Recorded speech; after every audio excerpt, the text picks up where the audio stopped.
evening. Good evening. Good evening.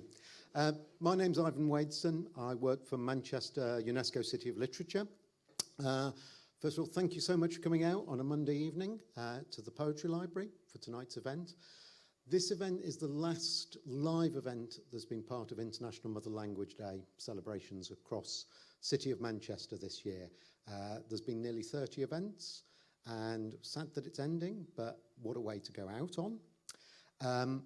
If you don't know that Manchester is UNESCO City of Literature or what that means, you can either come and talk to me at the end or look at our website, which is manchestercityofliterature.com. And if you are on social media taking any photos tonight, you can tag us in at MCR City of Lit. Welcome to Manchester Poetry Library if you haven't been before. I'll do the housekeeping first, which is no fire drill is planned. If one does sound, the assembly point is in the park, All Saints Park. Toilets are just outside if you need them. Tonight's event's round about an hour. We're looking round about an hour. And there are drinks at the back, mixture of alcohol, non-alcoholic. Do help yourself during and after. The thing to say about, yes, if you're not familiar with Manchester Poetry Library, welcome. It is a public library as part of an academic institution. Membership is free.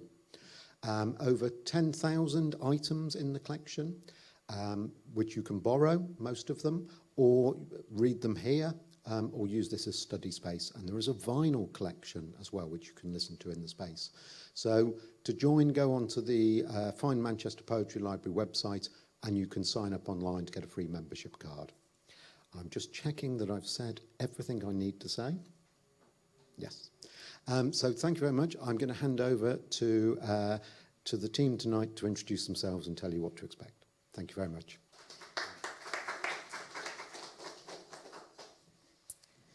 Good evening. Thank you for joining us on this Monday evening. It is my pleasure to introduce two poets who have joined us today. I'll introduce them briefly, and then I will hand over them to start the evening by a small reading.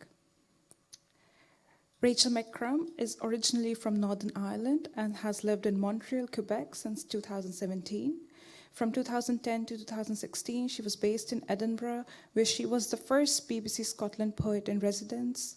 Her first solo show, Do Not Alight Here Again, was performed at the Edinburgh Fringe Festival. She has toured and taught poetry and performance in Ireland, Scotland, England, Greece, South Africa, and Canada. Her first collection, The First Blast to Awaken Women Degenerate, is published in a bilingual edition and was a finalist for 2022 Cole Foundation Translation Prize from the Quebec Writers Federation for the translation by Jonathan Lamy. Amélie Prévost is an actress, poet, and performer of several poetry shows and has won the World Poetry Slam Cup in Paris in 2016. She has published 5 collections of poems, and they have joined us today to premiere the show, The Stepmother, which offers a complete rereading of the stepmother archetype, a subject of the collective Western imagination for centuries. The challenges, duties, responsibilities, stakes, and freedoms of the role are weighed and analyzed in this dynamic suite of narrative poems. I'll hand over to them to start the evening with a small reading. Thank you, Cypriot. I'll go to this one. There's about a half-foot height difference between us, so we need to be careful with this.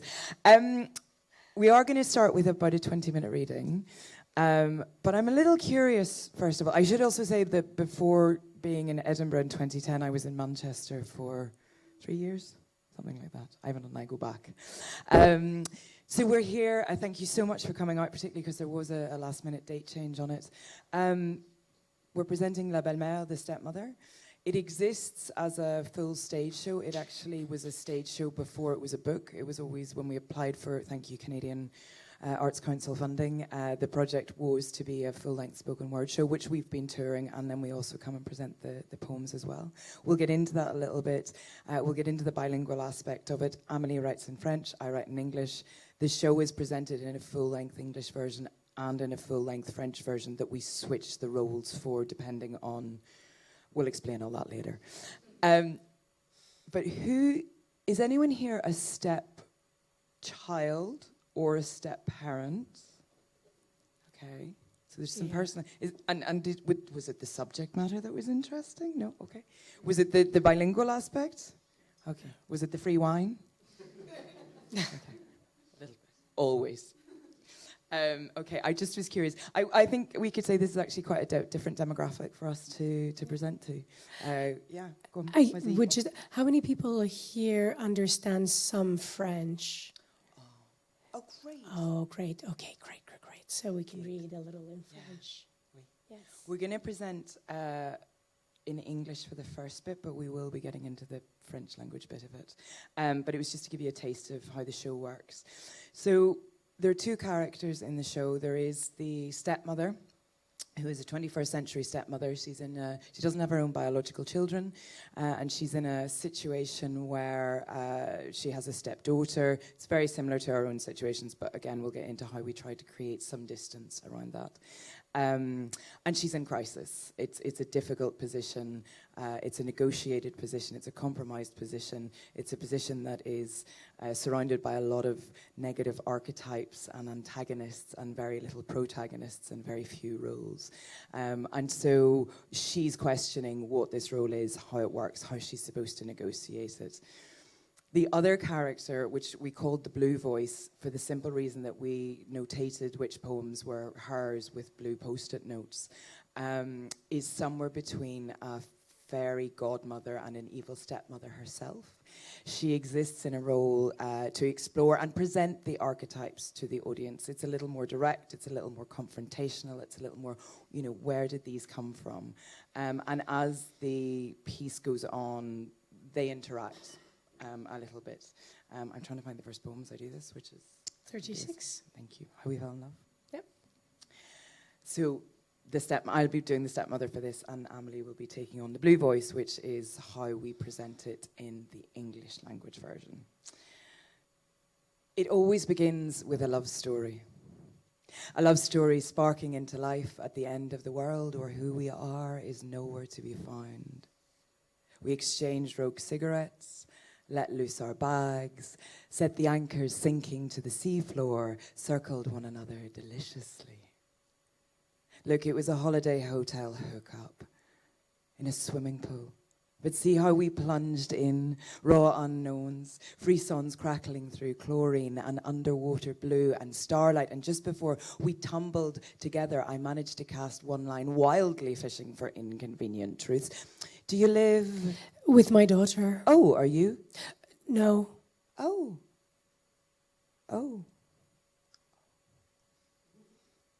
Fools leaping into a tattered watering hole, falling hard on blind faith, only each other's word to take for any of it.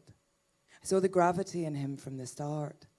The center made solid for orbiting satellites, something holding itself stable for so long. You're so... I know. I've never met. I'm not that. We took our leave of one another like kites, abruptly unentangled, hurtling to earth at frightening velocities. Crashing, I gathered up the thread, sent back a lifeline, slender, trembling, new, direct to the chest. I do too. Shall we? Yes. In his second missive, a photograph of his daughter, the writing huge against the sky. This is the most precious thing in the world to me. So we are unmothers, non-mothers, monsters, others. 1937, slinking out of the shadows to full-length animated status, the evil queen, Grimhild. Not that you'll know the name. All deep-voiced command, all drawn-up skin-tight indigo power, all status from beauty, not birth, thin-skinned and threatened, undone by Snow White's desirability.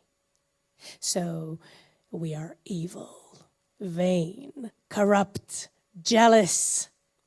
1950, Purring command from the dark canopy of the bed, one strong hand caressing the cat.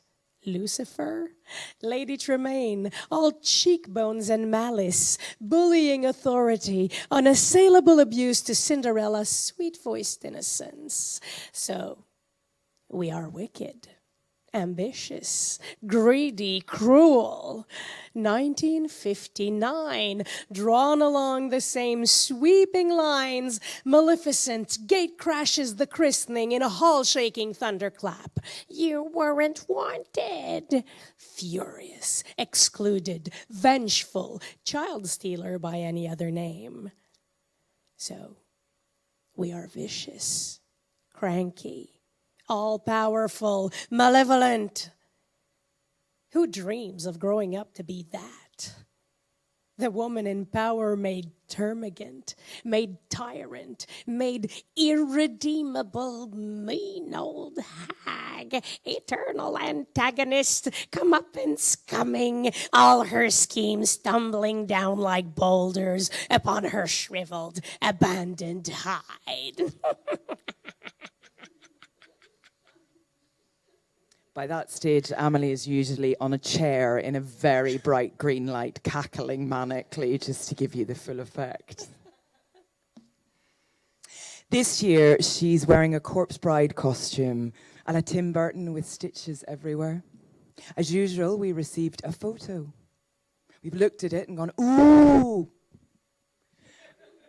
Before returning to our chores, he making dinner, me handing out sweeties, each one to their emptiness, stuck in the foul solitude that takes over Dad on the weekends when the child should be with us, but has chosen to remain with her mother for a reason we never ask her to give.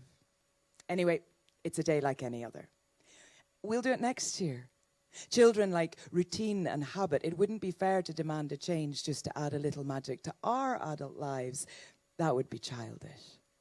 It's not serious. Before opening the door to the little monsters, I look at myself. Mirror, mirror, tell me which costume I've chosen to scare the children.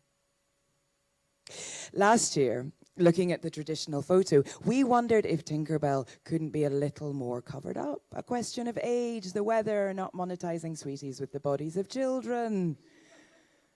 Mirror, mirror, tell me, isn't she a bit young for that? But we said nothing. The choice of costume is the privilege of parent at whose house it's happening. My anger and total disagreement would change nothing, would be oil on the fire, wood under the cauldron. My anger and disagreement are unwelcome at any time, but particularly when it's a party.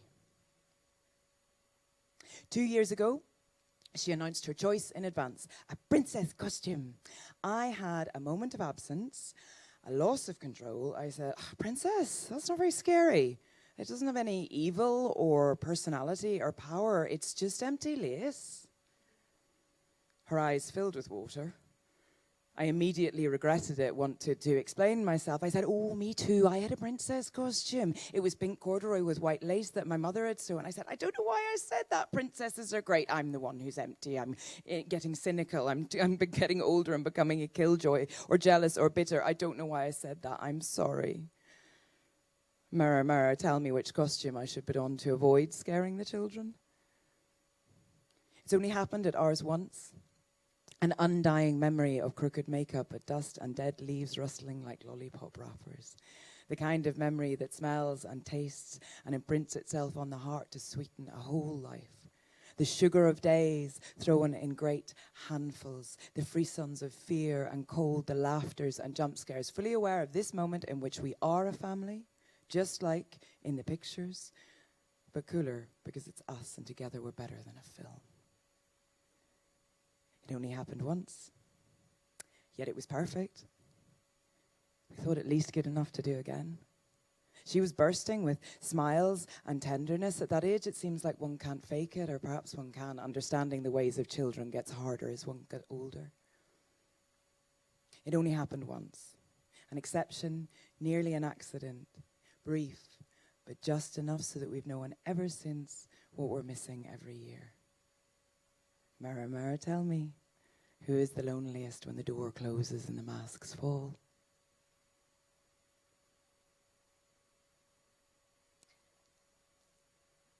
Once upon a time, there was a boy who grew up to be a stepfather, and his stepson became very, very famous. When Joseph dies, nobody talks about it. It is at most a basic fact. People are born, people die, nothing to devote a chapter of the book to. Yet, Joseph had guided him everywhere, and for so long, the blessed child, the perfect child, the sacred child, saint of saints, because it was a privilege to support his existence, an honor, a gift to be in the presence of the blessed child, the perfect child, the sacred child, saint of saints, Joseph had been told. Only a really terrible person would have chosen to refuse love and support to a girl mother and her beautiful big sad eyes, raising all alone the blessed child, the perfect child, the sacred child, saint of saints. Did he even shed a tear, smash a vase, hawk up a regret when he realized that the one who'd just always been there had gone? After Joseph had dedicated his best years doing his best to support and bring up the blessed child, the perfect child, the sacred child, saint of saints, without ever questioning if he really was the blessed child, the perfect child, the sacred child, saint of saints, because only a real parent can question the divine aspect of their child. After so many years of an imperfect but constant love, Joseph doesn't even merit his own chapter in the book. No funeral, no flowers, not a word to say, hey, thanks for the Sunday brunches and the toolbox, the times when the other father was working in such mysterious ways, but still got most of the credit because according to popular belief, creating something has more value than looking after it. Nothing. When Joseph dies, the blessed child, the perfect child, the sacred child, saint of saints, makes no comment.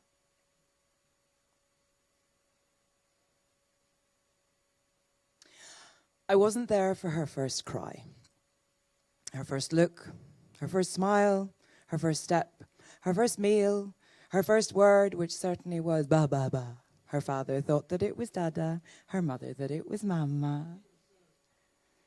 If I had been there, I'd have understood that it was neither one nor other, but just ba ba ba. Effortless exhalation of soft sound, slobbery enthusiasm from a newly hatched mouth.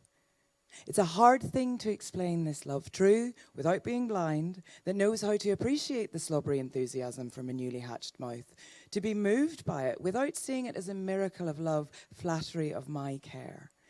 Because in contrast to her progenitors, I love this mouth because I take care of it, not take care of it because I love it.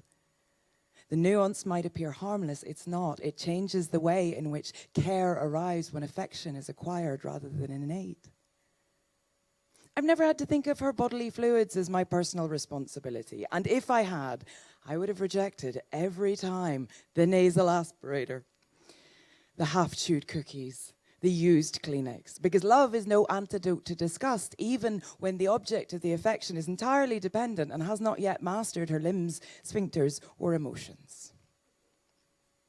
I've observed some of her first times. First book read, first day at school, first summer love. I've wondered at them with an interest more anthropological than intimate, noting the particular talents and obvious weaknesses of the child, without making it my personal business. Happier at her successes, proud even. I've wanted to push her to do better when it seemed necessary, without sparing her, without justifying her. I congratulated her when she merited it, without making too big a deal of it. At least that's what I thought. Human judgment is subjective, I know that very well. I know that, yes, I would secure my own oxygen mask before fixing hers, which is the recommended procedure, by the way. And I admit that, yes, sometimes when I'm hungry, I refuse to give her some of my portion. And sometimes when I'm frightened, I push her ahead of me in the dark. And when I'm cold, when I'm tired, when I'm bored, when it bores me, all this. Sometimes I'm less magnanimous, I'm more selfish, I don't live up to our collective expectations. Because I'm missing something.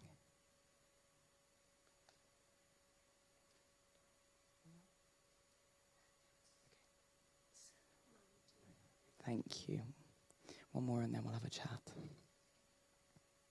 And there is a long summer in the small hours of the morning when I'm curled around his back, warm as a dog, because we wanted one another and lapped one another up and could not quit one another. And we still want one another.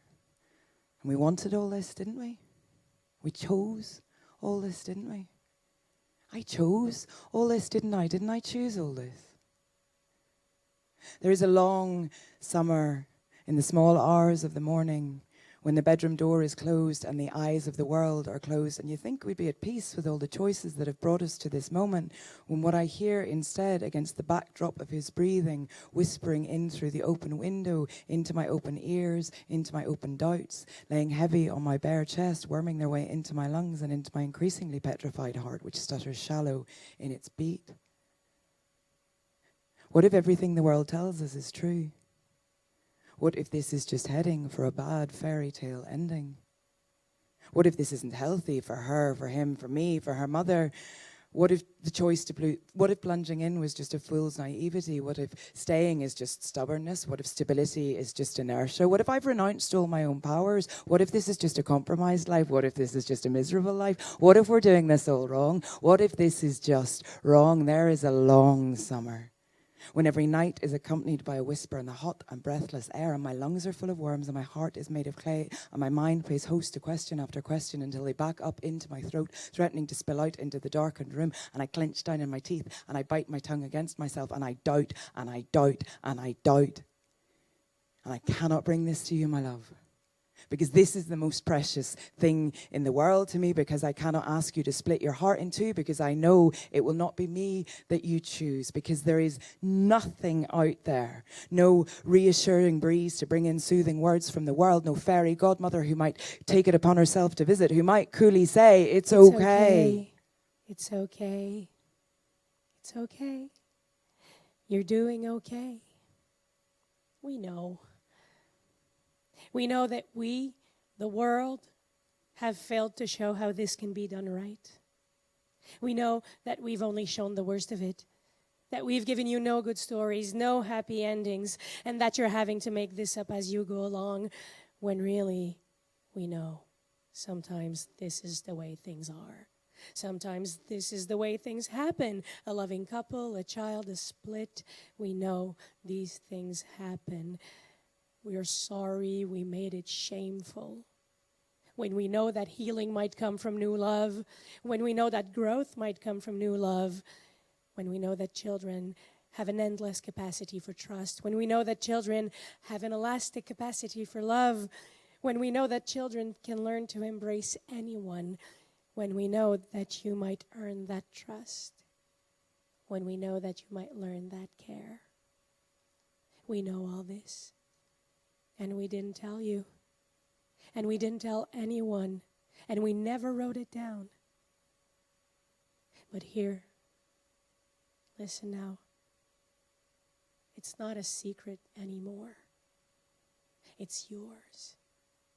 You're learning. And you're doing okay. And with that whisper, the heavens would open, a summer rainstorm would pound down, wash neglected dirt from unseen corners in the back alleys of the city, one thundering chorus of relieved pressure, unleashed, glorious, full of joy.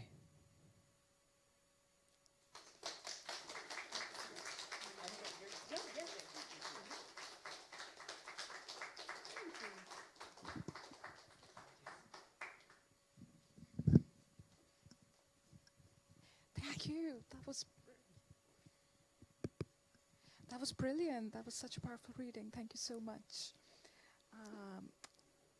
You mentioned earlier that this project was a conversation that became a poem, and this was my first time seeing you both perform the piece, and I could understand it so much better now. But since you mentioned that this was a conversation that became a poem, can you tell us a bit about the journey of the project, how it became a show and how a show became a book? Shall I take this one this time? Okay. So I came over to Montreal from Edinburgh in 2017. My stepdaughter was 9 when I came over.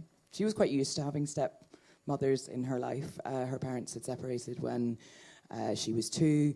And we'll get into the cultural context, because Quebec is quite interesting, because it's actually much more common and much more normalised, I think, than it is in the UK still. And this show probably wouldn't have existed if I hadn't been over in Quebec and questioning this. And I met Amélie around the spoken word scene and the performance scene in Quebec, despite the fact that we perform in different languages.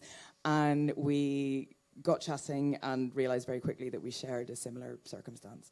And actually the language, we'll get onto this I think with the translation, wasn't the point. We were like, oh, so many common, what are we doing? How does this work? What? And Amélie had been a stepmother since Scarlett, her stepdaughter was 2, so you'd been at the game a lot longer.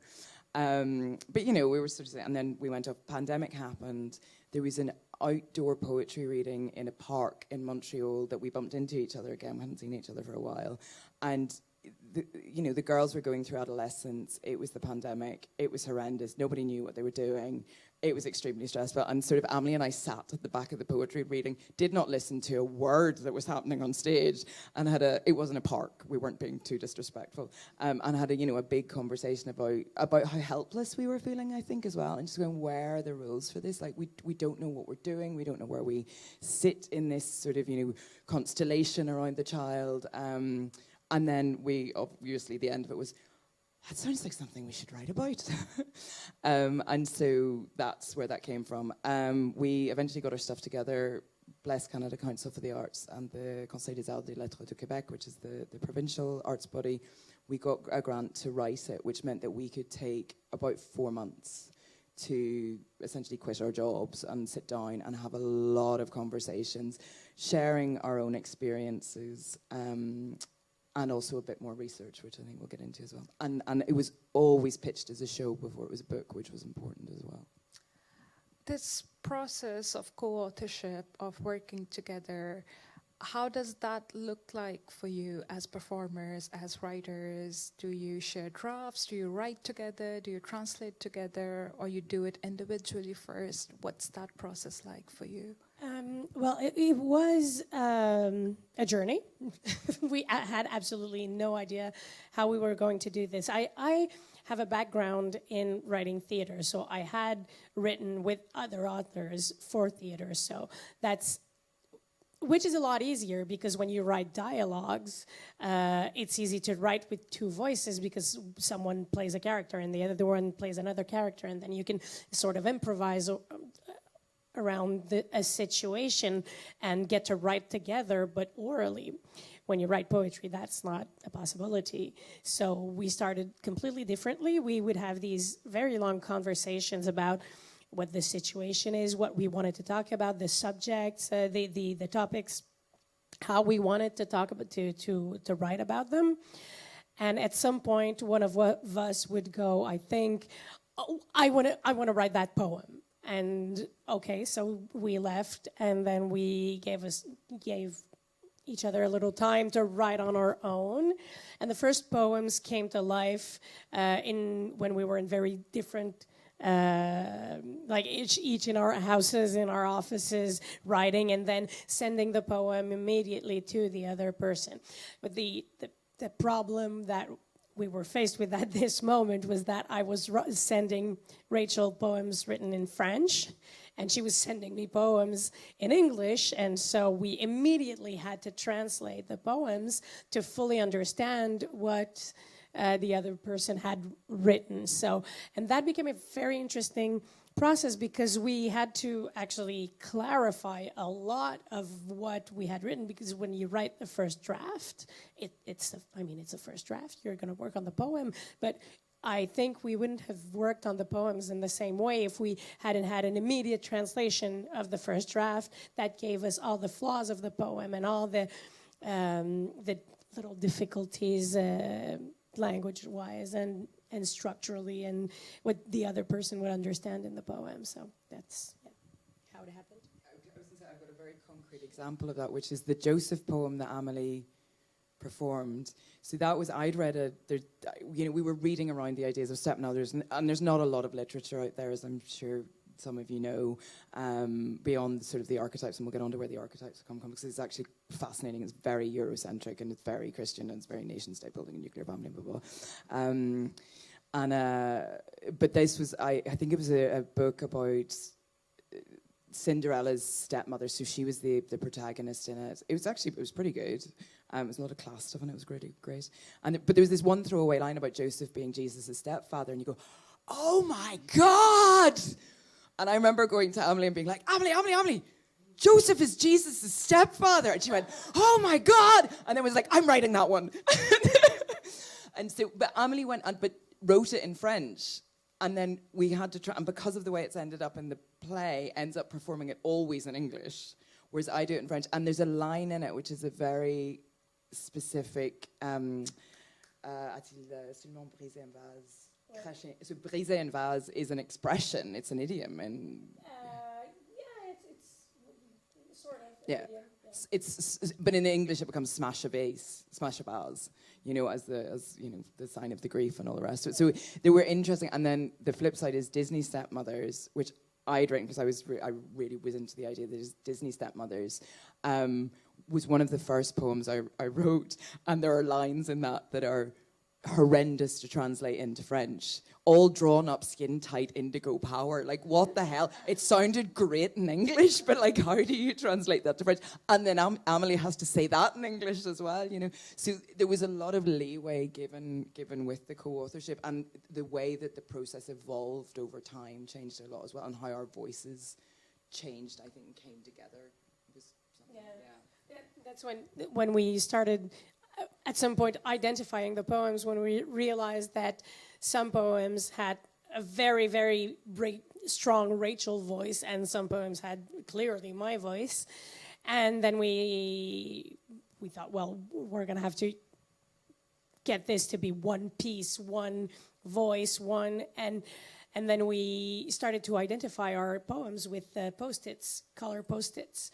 So, and realized that Rachel's poems would be more that color, and mine would be more that color, depending on the structure, depending on the way that we, and then we challenged each other to actually try and write poems in the other writer's voice, and it worked, and it actually worked, and it gave us some structure and some, how would you say that? Why? And my brain, it doesn't know how to form an idea, but non, well, des défis de structure, d'écriture, comme on yeah. It's working with. By the way, we're say it in French, and I'll try and work out if I can translate. So this happened for 4 months. Yeah, and now I'm saying something in French, and she doesn't really understand what I'm saying, so I'm looking for new words, and that's exactly how it worked. The structure also reminds me that in the book, both languages mirror each other on the page. Was that something that was hard to achieve when the writing and translation were happening simultaneously rather than happening as two different processes in two different languages? So how did you achieve, was it like a lot of redrafting or? That's actually a really lovely question, because I hadn't thought of that for a while, but I think when we were translating, so the rhythm became very important as well. And obviously it's not the same, French takes way longer to say anything, to be honest, most of the time. But it's a challenge, we're really grateful to the publishers like Lexicon, because it's not actually that common in Quebec that there are bilingual books published, which is crazy, and particularly that they're fast. It's not common anywhere, I would say. Well, that's true. I know, and so for the publisher to take a chance is really something with that, and the amount of work that had to go in, you know, at sort of the typesetting level to, it matches line for line if you look at the book. And so that was a beautiful thing. But I'm thinking when we spoke it, we were actually trying to make sure that also when we translated, we were keeping the same sort of line lengths, the same sort of rhythm between the English and French versions. I think we were trying to, because I heard you read your poems and you heard me. I think naturally I was sort of hearing your voice when I was translating a poem, and it gave me your rhythm. So but when we got to the page, we realized that sometimes the rhythm is the same when you say the poem, but it doesn't look the same on the page. And that was our editor's job, basically, to go, okay, so girls, this is not going to look good. Now, and we had to change a lot of the structure of the poems,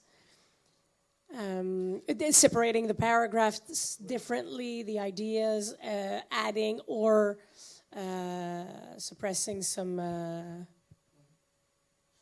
And also between the written version does not totally map up to what we perform because it had to match visually and make more sense, whereas what we perform, and it always throws us when we don't do the full play and we have to read the books because we're like, hang on a minute, I'm looking at this, but it's out of rhythm, but that's not what I don't usually say it like that. And so yeah, but there is a discrepancy between the oral version, I would say, and the written version, tiny, but we know it's there. What was the time difference between the book and the first show? Like did it take many years for the book? No. We started writing the actually no, because we'd written a whole version of it. It was a year later that we actually came to start putting it together for the show, and they only offered us the publishing deal when we started rehearsals, I think. Did we pitch it to exit? Sorry, you're asking really great questions that we haven't thought about for 2 years, which is where we're... It was... I think when we got the grant to produce the show, we sort of came up with the idea that was, if we were going to print a book, it would be a good idea to have the book when we premiered the show. Why? So we had to... In short to your question, we were rehearsing like crazy and trying to do the final edits for the book so that it would be published at the same time. There was no time difference. The play was written because we would rehearse and then sit down and go through the written version to send back the edits. So it was all happening at the same time. That's really interesting. Because it's like a translation across 2 languages, but also translation across 2 forms for stage and on page. Yes. And just circling back to different conversations, as you said, you know, it was first a conversation that became a poem. What was your research process like? Did you talk to a lot of people? You mentioned earlier that you talked to a lot of step-parents while you were researching this project. So we deliberately, because our situations were so similar in that no biological children, we knew that our field of reference was relatively narrow in this whole stepmothering experience. And so for a start, we wanted to have conversations with people who had different setups, who had children of their own, who had been stepchildren. We wanted to talk to stepfathers. We interviewed a friend of ours who's a stepmother, but she's also Indigenous in Canada, to look at different kinship models, which is it very lightly in the book, but should be its own book written by somebody who knows a lot of things about that. But we did want to draw in that there's a particular cultural context around this. We interviewed a friend of Amelie's who was a stepmother, she had a stepmother, and her stepmother had a stepmother. And so her conception of what the role is, where the boundaries are, is phenomenal, and she should be giving TED Talks and training everybody at this point, but she was so, and unlike most of the people we spoke to, was so clear in it. So, you know, we were trying to understand beyond our experience. We also were trying not to write wholly autobiographically with it as well. You know, all of these people are very much in our lives. This is a negotiated role. You have to be careful about whose stories you're telling where, you know, particularly I think when those people are so close to us. So we wanted to try and create something that felt like a distance and whether we were fictionalizing or using other references coming in. And also making sure that we were we were sharing an experience that was not exclusively our experience, but that we were choosing the subjects wisely so that they would be interesting to other people than ourselves. And I think for all of that, what we found the common thread was, one, that there was no rule books. There were very few positive archetypes or stories around this. And there was a lot of confusion. There was a lot of compromise and negotiation and a lack of clarity around, I'm going to say authority, and that sounds like parents should only be there for authority, and I don't mean that, because it's actually about care and it's about love. It's when you step in and when you step out, because there's already usually two people in the situation. There's a poem in the book about just be content with the bronze, you know, step down. And that's not a natural human thing to do. We interviewed people over here, so we had interviews with Scotland and England and Northern Ireland, as well as Quebec, because it is a different cultural context. You know, ideas are, particularly for stepfathers, ideas around masculinity and, you know, sort of patriarchal structure and where that sits and how another male coming in sits with that. I mean, stepfathers are even less explored than stepmothers, and it tends to be savior or monster because nobody knows how to talk about the role in the middle. And what we were, and then the irony was, in a way, we came back to this something so that very much resembled our own experience. You know, it's a heterosexual relationship. It's quite still a nuclear family unit. It's no biological children. We're aware that this situation, there are a million contexts, and it changes every time. You know, what age are the children when the step parent comes into their life? How, you know, what is the previous experience been? Say Scarlett was young, she was 2, Daria was 9, and about 2 years in, she's like, you're not the worst, but you're not my favourite. It's all right, I'm the one who's stuck around for the longest at this point, so she's great. My stepdaughter's brilliant. But it's been tricky, but so there are a million contexts. What we hope with this is it illuminates a bit of it, and it provides a contrast to all the fairy stories that are out there about this absurd authority figure who has complete power and abuse over the child, because the biological mother is usually dead and the father is absent. If you look at the structure, you know, we were like, what? That's not the experience we're having right now. But yeah. I was wondering if we could hear some more poems in both languages this time. Yeah, sure. Yeah. Do you want to do Eyes of the World, or do you want to do something softer? Maybe Two Dragons? Yeah, that'd be nice. Right, okay. So this is a poem, I read it in French? Yes. Or you read it in English, or whatever? Half and half? Many hands went up for French comprehension. Where you go? Okay, so this is a poem about, we needed to talk about the child at some point, and the realities of what the children are going through in this. So this is one that is called Two Dragons, and just to give you a little context in English, tells us about how a child with two families, two homes, tends to develop two personalities. Il y a deux petits dragons dans la bouche de l'enfant, enroulés chacun dans une joue, un vert, un rouge. Quand l'un dort, l'autre se glisse sous sa langue, la faisant rire. Elle articule quelques mots pour se mettre en train, vérifiant la couleur du jour. C'est un jour rouge dans la cuisine rouge. Aujourd'hui, elle parlera le rouge. Elle se prépare un sourire rouge pour des pommes rouges, des poivrons rouges et de l'amour rouge.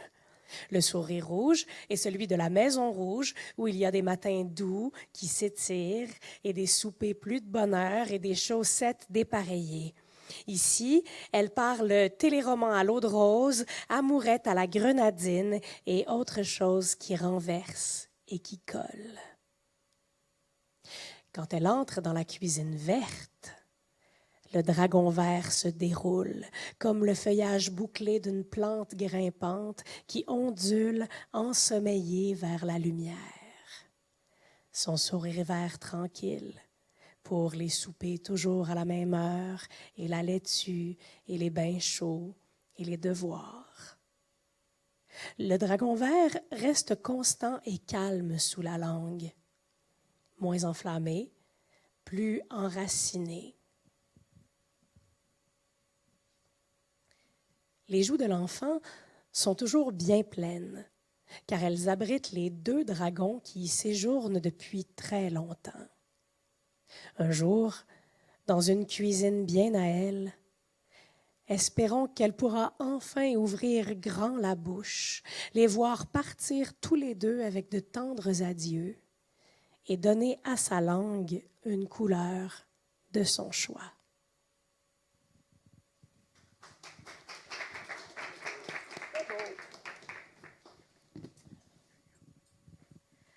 I had a question about how do you make certain decisions while translating? How do you decide what to keep the same, how to change the nuance, how to change the context? Because both texts are perceived differently in each language.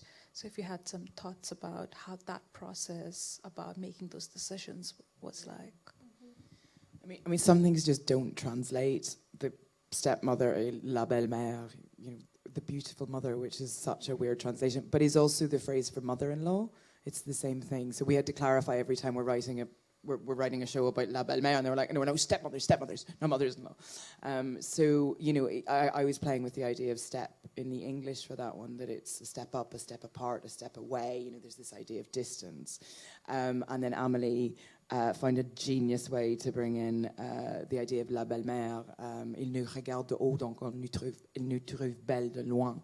So they're looking down on us, so they think we're pretty from a distance. So again, it's bringing in that equivalence of distance to it. So I think there was that conversation of going, if we cannot translate these ideas, these phrases and these words directly, it's the equivalence. How do we try and bring that in as well? I don't know how. Surprisingly, we didn't have to make those decisions very often, to be honest. I'm sort of trying to think of other examples with it. There's a couple of times, I think, where we changed, and I think you did in English and I did in French, change the structure of the sentence, the structure of the strophe, what's a strophe? A paragraph? The verse, yeah.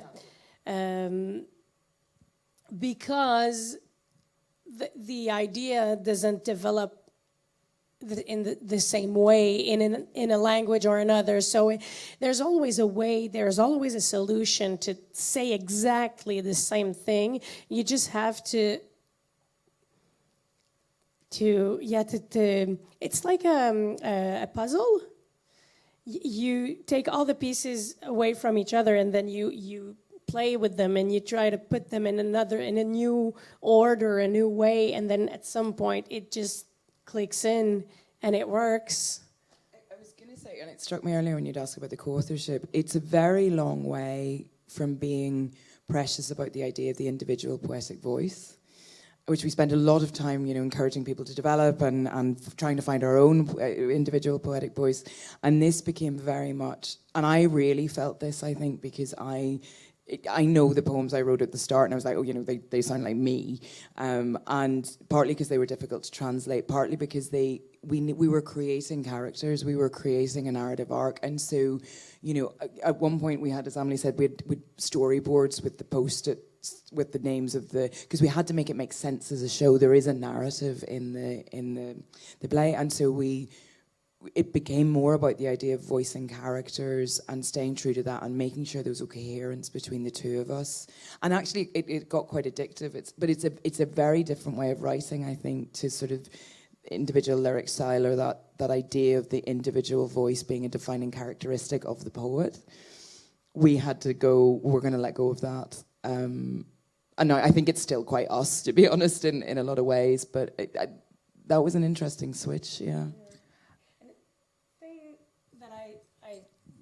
Saw that I found very interesting is that in some poems there are some very, very poetic images in English that Rachel created that in French sound absolutely not interesting. But at some other places in the poem, because I had to twist the French language in a certain way, something very poetic appears, and that I would have never predicted because I needed to force it. And I think it happened in English too. No, it was a mutation of the voices. It was really interesting. And did you keep those new additions, new voices, or did you stick to the original text? By the end of it, we were revising it. The way that we probably should have gone back to the start completely and rewritten everything, but there is an evolution within it. Don't even get me started. The refining that kept happening, it didn't go back. It was actually quite a linear process, I think, in that way of going. We could start to see where we were going towards. We worked out so much of this as we went along. If we had an idea of what this would look like, we would not have done it the way we done it. I can say that. It was a fully emergent process. And let me tell you, when it came to rehearsing and realizing we had to learn all the words in 2 different languages and then replace all the movements and learn it was at some point we're like, why did we decide to do this? But it was interesting that all of this became. It was a challenge. It pushed our own practice, but it also we started with subject. We started with this idea, and everything else, every technique, every bit of craft and practice had to be adapted in the service of the subject matter that we were doing. Which I'm okay with. I'm also conscious that you're on a big UK tour at the minute. You've just been in Bangor, Northern Ireland. Now you're in Manchester, and you're going to Stanza Festival next. And I think the show first premiered in Montreal in 2024. So you have performed it in Canada, and now you have brought it to the UK. Do you think it's perceived differently in different places? Do you have any thoughts? We're finding out. If we've time and if anyone has questions, we'd love to hear from you as well. Yes. So I wasn't sure how it was going to play, to be honest. You sort of were coming from the Quebec context, born and bred, and I knew that it was different over here, to be honest.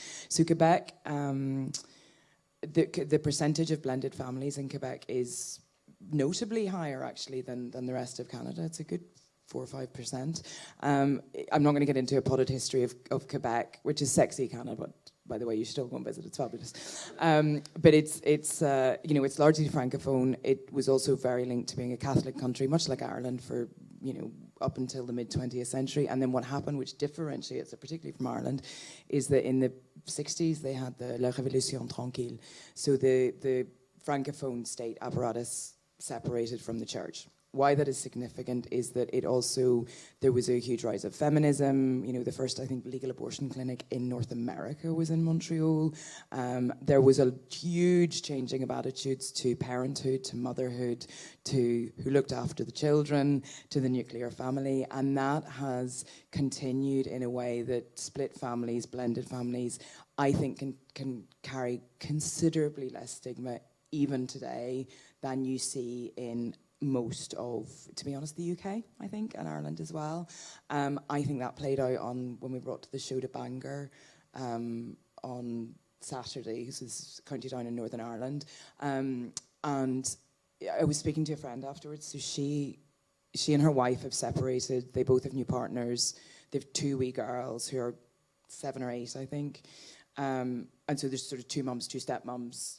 There's a lot of sort of not in the very narrow sort of straight conception of family going on there, but in the school that they're in County Down, which is considered a progressive school, in the year of 52, my friend, our other friend whose kids are at the school, and one other couple are the only split families in a year of 52. Now, I don't know what the context is here, but my eyes went through, my eyebrows went through the roof at that. In Montreal, in contrast, Daria, my stepdaughter, I think nearly all of her friendships groups or parents are separated, and so that, it is normalised. And there's a line that Amélie had about kids having an elastic capacity for love. Kids will love anyone up to a certain age too. It's very natural for kids to just look for the person who's caring for them, which makes them vulnerable, of course. But we've created cultural standards that stigmatize this. There's nothing natural in how we've managed to create so much shame around this. So I'm really interested to see how this plays, to be honest, because I do think there is still a difference. And for me, I think it was being in Quebec, and obviously with Amélie and the fact there was two of us, that allowed me to write this and explore it, because, and I was fascinated by it as soon as I went over, you know, and the kids are just everywhere. Yeah. Thank you. I was wondering if we could take some audience questions at this point. Hi. I have a question from the kids' perspective. Like after you read through the Fragment, I don't know. I just felt like, did you talk to your own stepkids about this poetry text, and like were you exploring and like getting their own input, or is this all your idea of how they perceive you and themselves? We wrote from our own perspective. We, of course, have had conversations with them, informing them of what was going on, but we did not ask permission. We made sure that we were respectful of their feelings by not writing about our personal experience and not writing about them as individuals, as people, kids, but from our perspective. And that's what we really wanted to make sure, that we were writing about the stepmother's point of view, because that is the point of view that was never really explored. Because in most of the literature that we had access to concerning stepmothers, specifically Disney stepmothers, traditional folklore stories, the Grimm brothers, etc. The point of view is always the point of view of the child being unhappy and da-da-da. And then we thought, we want to write this from this point of view of the stepmother. So yes, we made a choice not to ask them to have this conversation with us before we wrote it. Of course, they came and they saw the show, and before they came to see the play, we had to talk about it with them, but we did that afterwards. I'm going to say it's lovely that you picked up on that, because that is actually the one poem in the whole piece that makes assumptions about how the child is feeling about this. And you know, you think about the Grimm brothers, and the Grimm brothers are another thing. You know, that's two adult men assuming how a child feels about those positions, right? So they've put themselves in the child's way. That particular poem came from one of our research interviews. It came very specifically from an English poet whose stepdaughter was older and had moved into a kitchen of her own, and they had that conversation, and it had become very transparent. And it is the one where we do assume how the child is feeling. But for us, it actually didn't come from our own experience, because we hadn't, but it gave us that distance of research. And I think I did send it to Hannah when I wrote it and said, is this okay that we represent this in this way? And she loves it. But it is something that my stepdaughter has said to me before, like long ago, and I think Daria said about the same to you at some point. They all told us, you know, I have two personalities. One I'm with mom, and one when I'm with you guys, and it's the issue that for my stepdaughter brought up the most about the situation. It was not like the relationship between her and I. It was not that. It was really that thing of being two different people. I think that's also really interesting, because it also shows like what you're talking about, the different ages of the child throughout and how that interacts. So this is like an older teenager, right? She was our friend's stepdaughter. Yeah. She's actually in her early 20s by that stage, and had been, you know, in sort of blended family situation, I think since about 8 or 9 as well. So it was a long time, but it had been and actually there was. She wasn't even just living between two houses. Her mum's actually Icelandic, so she was spending her time between Iceland and the UK. So it was like the two cultures were like, the two languages and cultures were here, you know. But yes, so the age, and it's interesting because I think we were so aware when we started it had come from the fact that our stepdaughters at that time were about 13, 14, 15, which is very febrile as a period, and you need to be incredibly careful what you're writing or assuming around. I was like, yes, you do. I remember as well. But our stepdaughters now, I mean, Scarlett's 20, I want to say. Daria's about to turn 19, and so we can see the difference of how they talk about it. And, as they gain their independence and are able to reflect on it with a bit of distance as well. But we have decided in the play, the piece that we were going to make the children a little younger. So the child in the character is like 7, 8, 9, 10, until 12 years old in the book. Any other questions? And what's the most cathartic part of this process for you guys? I can imagine that it brought up a lot of inner turmoil perhaps, and maybe questions around what negative traits did you associate with, and did this process help you kind of overcome that and reflect?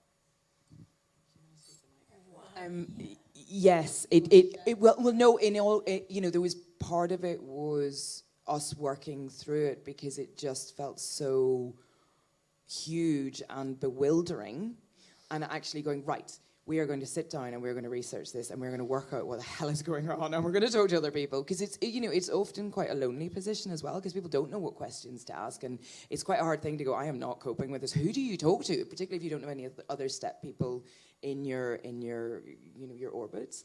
So I think for us, and it is that thing of going, you can be sitting in a swirl of emotions for it, but once you start to put language around it, and once you start to put structure around it, and when you start repeating it over and over again, because we keep doing this show, it's given for the situations that are in that book and that we explored, it gives you, I think, it's given us, it's given me, I won't speak for you, it's given me enough distance between just sitting in my emotions on it and going, okay, come on, you've language to cope with this. I can talk about this. We know that this is not an isolated situation. And one of the weirdest things, for me, one of the hardest things was that feeling of, again, I keep saying authority and powerlessness, and it's presence. Where does your presence sit within this? And actually sometimes going, I don't have a presence in this situation. My presence is not wanted in this situation. It is not going to help things. I need to get out. And so turning that into a conscious decision and going, right, I have agency here. I will just go. And there's quite a lot of her slamming the door and walking the streets, to be honest. It's sort of, but also going, I give myself permission to take that distance, and that's fine, because that's what this situation is. Now, our stepdaughters are older. New complications have since arisen that we do not talk about in the books, and we're dealing with those. But it has given, I think, us something. Yeah, it's given us language to deal with them at the simplest way. And to be honest, because the minute we started writing and researching, because we were in crisis when we started, I think it would be fair to say, it became a path out, even as we had to confront some of the difficult elements, Yeah. I'm absolutely positive that it wouldn't have been such a catharsis if we hadn't written the piece together. That's, for me, the thing that is the most important, is that writing it together gave us this permission to say things that alone I would have never said.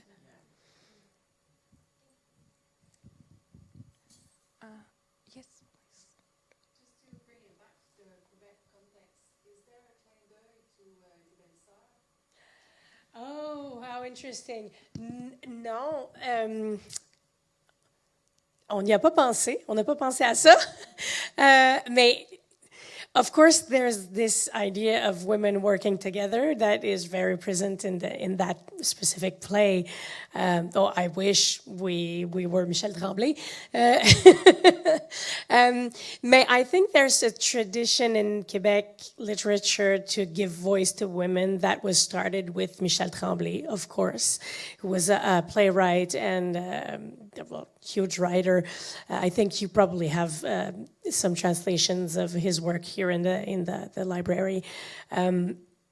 And thanks to him, I think I can be a writer today and say what I want to say in my country. And yes, he has liberated not only the women's voice, queer people voices, but also French Québécois language as opposed to classic European French in Quebec's literature. So yes, there is absolutely some resonance here.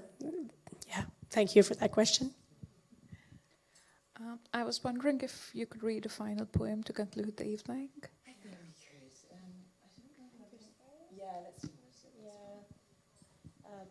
French and English, like I do French, you do English? I think you should do English and I should do French. Oh yeah, okay. Oh sure, yeah, let's do that. So I mean, I'm starting. Hold on, I'll just give us a minute. Okay. So you So I'm going to do. blue voice, or you do? Does that work? Yeah, you do blue voice Okay. in French, Ouais. and I do stepmother in English. Together. Yeah. Okay. Okay. Le deuxième. Oh, the other thing actually. Are we doing March or May? Oh yeah.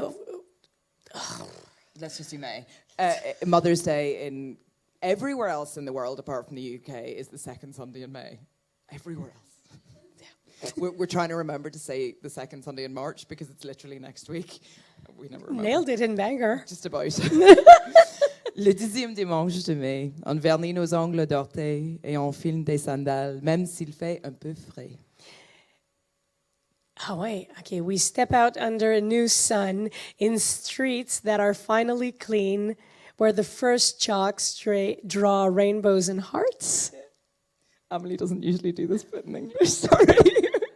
On s'assure d'être seul, essentiel à notre propre bonheur. On s'achète peut-être quelque chose de superflu, une robe légère ou une sorbet citron framboise chez un glacier qui ouvre à peine ses portes à la nouvelle saison. On the way back, in front of the house, we cut a stem of lilac and put it in a pretty vase in the center of the kitchen table. Puis on prépare un plat de pâtes avec la mozzarella fraîche And a bottle of rosé. parce que c'est de saison. We're not waiting for anything. We're not waiting for a card or present or breakfast in bed. We welcome gifts with joy when they come, taking care not to expect them.